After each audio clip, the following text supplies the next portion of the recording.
بسم اللہ الرحمن الرحیم۔ جنت کی مٹی۔ ایک دیہاتی نے گارے مٹی سے اپنا گھر بنایا۔ گھر میں اس نے چھوٹی سی 7 مسلوں کی مسجد بنائی کیونکہ اس کے 7 بیٹے تھے۔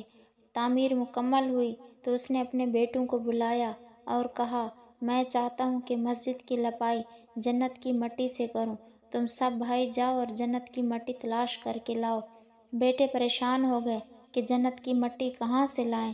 باپ کا حکم تھا، بیٹے ڈھونڈنے نکل کھڑے ہوئے، جبکہ سب سے چھوٹا بیٹا بیمار تھا، گھر پر ہی رہا۔ بھائی تھکے ہارے خالی ہاتھ گھر لوٹے تو کیا دیکھتے ہیں، چھوٹا بھائی بوری میں مٹی لے کر بیٹھا ہے۔ باپ نے پوچھا، بیٹا تجھے کہاں سے ملی جنت کی مٹی؟ بیٹے نے کہا، سارا دن ماں کے پیچھے پیچھے پھرتا رہا، جہاں جہاں وہ قدم رکھتی تھی وہاں وہاں سے مٹی اٹھا کر جمع کرتا رہا، یہ وہی مٹی ہے۔